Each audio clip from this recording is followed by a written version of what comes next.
کہ میں اپنی زمین پر کام کیا کرتا تھا۔ ایک دن شام کے وقت جب میں گھر کی طرف واپس جانے لگا تو راستے میں مغرب کا وقت ہو گیا۔ راستے میں قریب میں ایک مقبرہ تھا۔ میں نے مغرب کی نماز وہاں پڑھنے کا ارادہ کیا۔ میں نے اور میرے ایک دو دوست تھے، ہم نے وہاں جا کر مغرب کی نماز ادا کی، اور مغرب کی نماز ادا کرنے کے بعد ہمارے جو معمولات ہوتے ہیں، ہم تسبیح کرتے ہیں، اللہ کا ذکر کرتے ہیں۔ ہم نے بیٹھ کر وہاں پر اللہ کا ذکر کرنا شروع کر دیا، اور جب آہستہ آہستہ اندھیرا چھانے لگا تو مجھے کسی کی کرانے کی آواز آئی۔ میں نے ادھر ادھر دیکھا تو مجھے کوئی نہیں دکھا۔ تھوڑی دیر کے بعد پھر مجھے ہائے ہائے ہائے ہائے کی آوازیں سنائی دی، جس کی وجہ سے میں ڈر گیا اور میری رونٹے کھڑے ہو گئے۔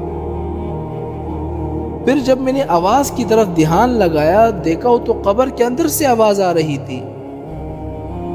میں قبر کے پاس گیا اور اپنے کان قبر کے ساتھ لگائے، اور قبر کے اندر سے ہائے ہائے کے ساتھ یہ آوازیں بھی میں نے سنی، قد کنت اصلی وقد کنت اصوم، میں تو نمازیں بھی پڑھتا تھا، روزی بھی رکھتا تھا، پھر مجھے یہ سزا کیوں مل رہی ہے؟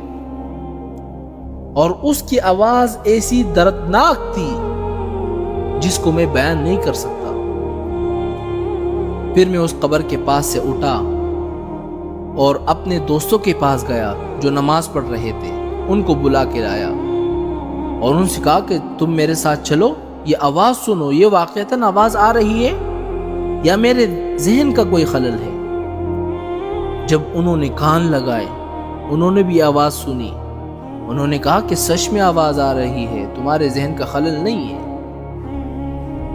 بہرحال اس روز ہم جلدی سے اپنے معمولات پورے کر کے واپس چلے گئے۔ دوسرے دن پھر جب میں واپسی میں مغرب کی نماز پڑھنے کے لیے اس مقبرے میں گیا، اور یہ سوچ کر گیا کہ میں جا کر وہاں پر آج بھی آواز سنوں گا، آیا وہ آج آواز آ رہی ہے یا نہیں آ رہی؟ فرماتے ہیں کہ میں وہاں پر گیا، میں نے مغرب کی نماز ادا کی اور پھر اپنے معمولات میں مشغول ہو گیا، ذکر کرنے لگا، تو پھر بالکل اسی طرح آج بھی قبر کے اندر سے آواز آنے لگی جس طرح مجھے کل آ رہی تھی۔